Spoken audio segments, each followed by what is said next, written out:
Kagurabachi started out as a meme when the manga was first reported to come out, and mainly because it had the most random hype and buzz and promotion around it I've ever seen. Never has a manga with no chapter with a new artist gained so much popularity within a week. When the first chapter dropped, I felt like it was okay, and the art being the most standout part about it, which isn't a bad start. First impressions can be everything, but in some instances, it's really all about the follow-up. And I think it's safe to say this ended up being more than just a meme.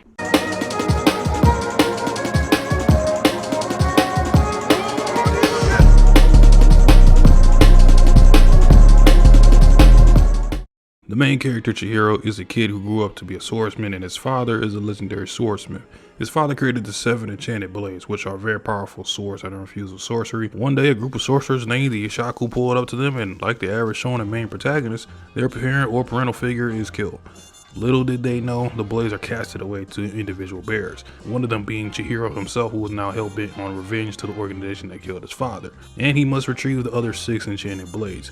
Chihiro as an MC is simple to the core. He comes off edgy and even looks all the bit edgy, wearing all black and sporting a trench coat, but underneath all that malice is a guy who's also very caring for other people, especially those who are weak and vulnerable. The closest comparison you get to someone like Chihiro would be a Sasuke type character, or to an exaggerated degree someone like Guts, but I'm not gonna go all the way with that. However, with the way the story is progressing and the premise is set up, he has potential to be a standout protagonist as long as the manga continues to expand on the emotion side of him, because as far as his presence and portrayal, I'm already hooked. The use of dark shading and variations of black and gray mixed into Chihiro's fights are eye-popping and are simply cool and badass to read. When he unleashes Enten, one of his signature moves, a goldfish sprouts out, symbolizing luck and fortune.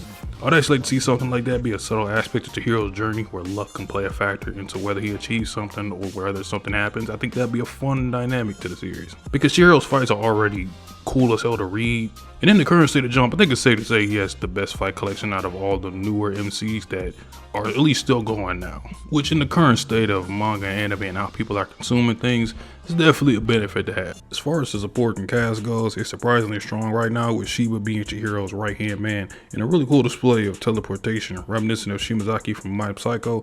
He's the adult Chihiro needs when he starts to become indecisive or unstable with his emotions, and has a chilling aura about him sometimes. I don't know, not in a betrayal incoming type of way, but more of like a necessary evil kind of feeling sometimes. He was always a friend of Kunishige, so there's a history there that I don't believe will be tarnished in any way. And one of the standouts right now is Hakari Sazanami. I was kind of on the fence with this character at first, but in the gallery auction arc, his clan is placed in the forefront as an obstacle to overcome. The uncanny abuse Hakari sustained from his family is what drives him, and also at times makes him hesitate due to fear. Hakari is a sorcerer, and his ability is really cool. It's called Storehouse, and basically he has to touch you or an object so it can register and be accessible to a storehouse subspace. He can also communicate telepathically with anyone he registers, so defensively he has a lot of capabilities in battle, but it seems this would work at its peak with a partner. I'm not sure how much of a focal point he'll be in later arcs, because it seems we'll be gaining a new ally per arc, but so far I would say he's got some potential. There's also a character named Hiyuki who is kind of neutral for now, but she's cool as shit.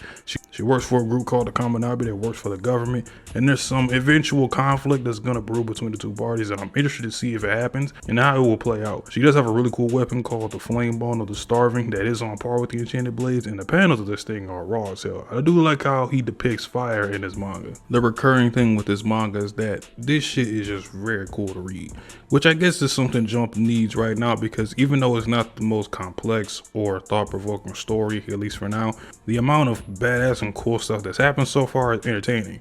And as far as the antagonists go, it started off kind of weak, I'm gonna be honest, but once we got to the boy Sojo, I was locked in. Sojo just gave off the right vibes as a villain. He was giving me some Grimjaw vibes for some reason. That was the closest I could think of. His dynamic with Chihiro centered around Sojo's excitement of battling another enchanted blade user, and that he had respect for Kunishige because he himself was a weapons dealer, and the enchanted blade's strength always enthralled him. I enjoy the fact that Sojo wasn't too one note, He had a little more depth to him, letting someone who is battle centric start to learn through battle who they are and how to channel their strength through these blades.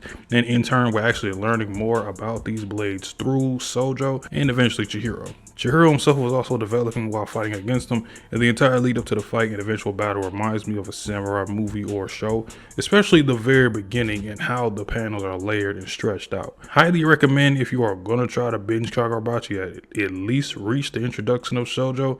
It's one of those arcs that will let you know if you'll enjoy this series or not. Currently in the manga, they introduce an antagonist by the name of Hirohiko, who is a part of the Hishaku, and this guy is giving me heavy Mahito vibes. And so far, he's got potential to be a great antagonist for Chihiro. Don't know if he'll be a long-term recurring villain, but the way he's pushing Chihiro, I'm enjoying. A battle of morality between two people who kill with different perspectives. The leader, the Hishaku, was already revealed. The verdict's still out on him. Right now, I think the group itself could be a fun antagonist group to go against as long as Yura lives up to expectations. And this group alone kind of makes me more interested to find out what their other goals are, because it might be more than just about the blades, and we might also learn a little bit more about why they want to target Kunoshige a little bit more. Who knows? The way the characters are able to progress or be fleshed out without the story itself feeling like it's taking a halt or a harsh stop is what helps make the story flow. Sometimes through a backstory and other times just through conversation. A character that kind of falls into this category of how they were written is Sawamura. We get a good look at his character design, which is fucking fire, by the way. He's a sword bearer that was close with Chihiro's pops, so he spent some time with Chihiro when he was a kid. He's very nonchalant, doesn't care about being labeled a hero or glorified at all. We get another flashback in chapter 53 of Chihiro in the middle of sword training. It's Sawamura, who's blind, felt Chihiro looked at him with admiration. He knows at the end of the day, they kill tons of people. What they do is for good, but the way they go about it will be in a moral way. And the reason he's blind is because over time, he got tired of seeing dead bodies and blinded himself. Now operating off sound and instinct, we got this in about 2.5 chapters between a 4-chapter span, while still progressing into finding the other sword bearers and fighting some antagonists that popped up. Also, Sawamura's fighting style being the EA sword style, and every time he unsheathes, he senses the distance and gauges the size of the enemy. With the premise of the story being as simple as it is, I do wonder if Jump will allow for the manga to work purely on his story and not worry about trying to drag it for 250 plus chapters. The story could have some plot twists and misdirects, but the way it's going, I can kind of see it falling under the realm of a story similar to a Rurouni Kenshin, and at least the style of formatting the story. I wouldn't be shocked if in 2025 we had an anime announcement for this series, which I do think will blow up with the right animation, because the thing is, you don't even need generational animation to pull this off. With the way some of the paneling is, a lot of it does have some good swordplay, which most anime studios could pull off.